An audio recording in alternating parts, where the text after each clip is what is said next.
받은 복을 세어 보아라. 받은 복을 세어 보아라는 제목으로 주의 말씀을 증거하겠습니다. 하나님을 믿는 성도들은 상대적 행복이 아니라 절대적 행복을 추구해야 합니다. 행복의 기준이 하나님과 자신의 관계로부터 시작되어야 합니다.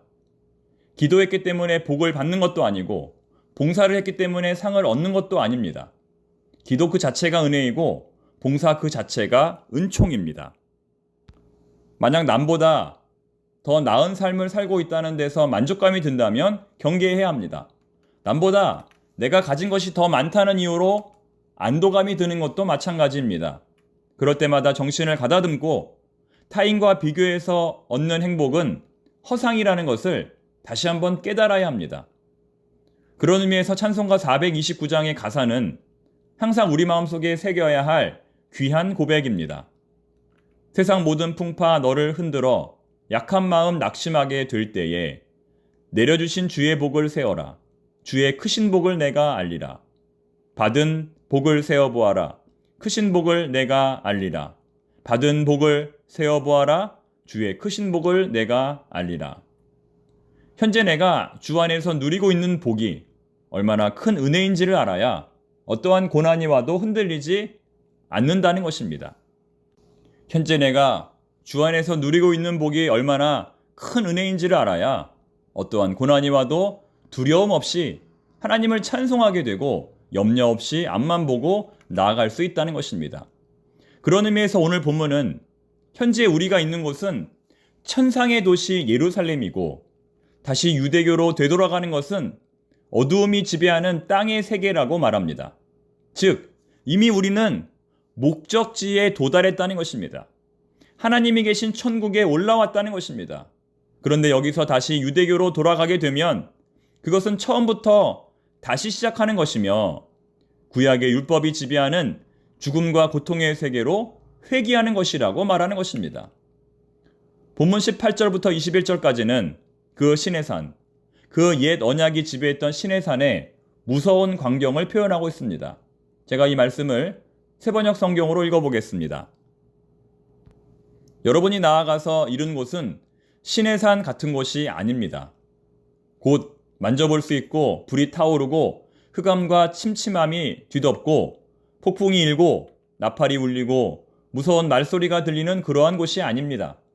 그 말소리를 들은 사람들은 자기들에게 더 말씀하시지 않기를 간청하였습니다.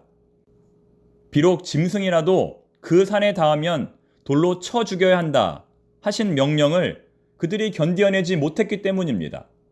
그 광경이 얼마나 무서웠던지 모세도 말하기를 나는 두려워서 떨린다 하였습니다.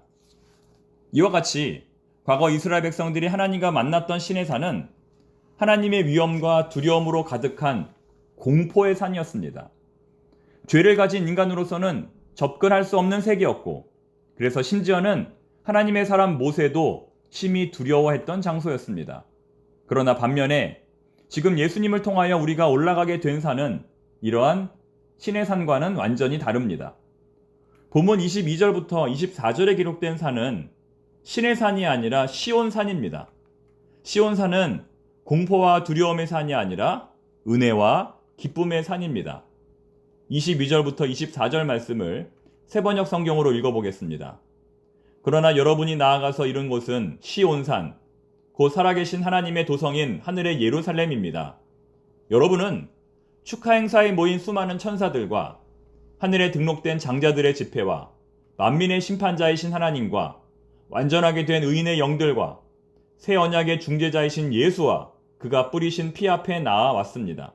그 피는 아벨의 피보다 더 훌륭하게 말해줍니다. 지금 성도들이 와 있는 이곳이 얼마나 은혜로운 곳인지 말씀하고 있는 것입니다. 이 산은 지상의 세계가 아니라 천상의 세계입니다. 수많은 천사와 하나님의 백성들이 있는 하늘의 예루살렘입니다.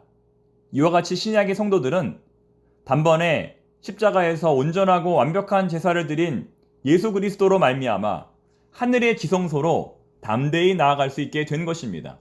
하나님이 계신 천국에 다다르게 된 것입니다. 그런데 이 편지의 수신자들은 이 은혜를 깨닫지 못하고 다시 율법으로 다시 신의 산으로 되돌아가려 한다는 것입니다. 이미 천국에 거의 다 도착했는데 지상으로 돌아가 다시 처음부터 신앙생활을 하려 한다는 것입니다. 이것은 단순한 죄가 아니라 무능력한 성막과 성전의 제사를 인정함으로써 예수님의 십자가를 무효화하는 아주 어리석고 위험한 행동인 것입니다. 그리하여 오늘 본문은 최종 경고를 내립니다. 천국을 인정하지 않고 복음을 인정하지 않고 예수님의 십자가의 공로를 인정하지 않는 이 악한 행위에 대해서 이제 최종 경고를 내립니다. 과거 이스라엘 백성들은 모세의 경고를 거역했습니다. 그 결과 하나님께 심판을 받아 문둥병에 걸리거나 땅이 갈라져 그 속에 빠져 죽었습니다. 모세를 배반하는 자들도 그 심판을 면하지 못하고 다 멸망당하였습니다. 하물며 하나님의 경고를 거역하는 자들은 어떻게 될까요? 예수님의 경고를 무시하는 자들은 어떻게 될까요? 당연히 하나님의 심판을 면치 못하게 될 것입니다. 그 내용이 오늘 본문의 마지막 부분 24절부터 29절까지의 말씀입니다. 여러분은 말씀하시는 분을 거역하지 않도록 조심하십시오. 그 사람들이 땅에서 경고하는 사람을 거역하였을 때에 그 벌을 피할 수 없었거든. 하물며 우리가 하늘로부터 경고하시는 분을 배척하면 더욱더 피할 길이 없지 않겠습니까? 그때에는 그의 음성이 땅을 뒤흔들었지만 이번에는 그가 약속하시기를 내가 한 번 더 땅뿐만 아니라 하늘까지도 흔들겠다 하셨습니다.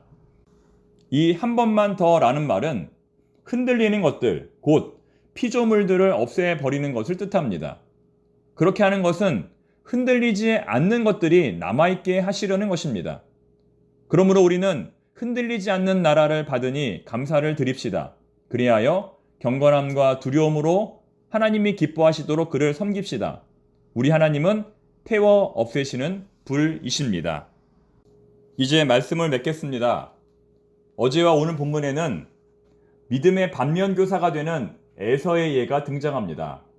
에서는 어떤 사람이었을까요? 에서는 야곱의 쌍둥이 형으로서 야곱에게 팥죽 한 그릇으로 장자권을 팔아버린 사람입니다. 다시 말해 자기의 특권을 포기한 사람이라는 것입니다.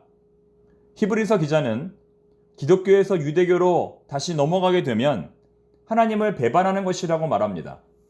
그리스도의 특권을 포기하는 것이라고 말합니다. 그리고 그 대가로 하나님의 심판이 임할 것이라고 경고합니다. 끝까지 예수를 믿고 하나님께서 예비하신 천국에 들어갈 것인가? 아니면 중도의 신앙생활을 포기하고 하나님의 심판을 받을 것인가? 이렇게 성도들에게 묻고 있는 것입니다. 사랑하는 청파동의 교우 여러분, 예수 믿는 길은 복된 길입니다. 비록 고난과 역경이 있다 할지라도 천국으로 나아가는 생명의 길입니다. 이제 얼마 남지 않았습니다. 이미 천국에 들어온 것이나 다름이 없습니다. 이 믿음의 길, 이 생명의 길 끝까지 걸어가는 우리 모두가 되기를 바랍니다. 기도하겠습니다. 하나님 아버지, 오늘도 믿음의 길을 걸어가기 원합니다. 오늘도 생명의 길을 걸어가기 원합니다. 아무리 힘든 일, 생각지 못한 고난이 다가오더라도 끝까지 포기하지 말고 신앙생활 잘하게 하옵소서. 우리 주변에 갑작스러운 사고로 병원에 입원하고 사업을 포기하고 어떻게 해야 할지 몰라 당황하는 성도들이 있습니다. 위로하여 주시고 격려하여 주시고 다시 제자리를 찾을 수 있도록 지혜를 더하여 주시옵소서. 속히 회복시켜 주시옵소서. 예수님의 이름으로 기도드립니다. 아멘.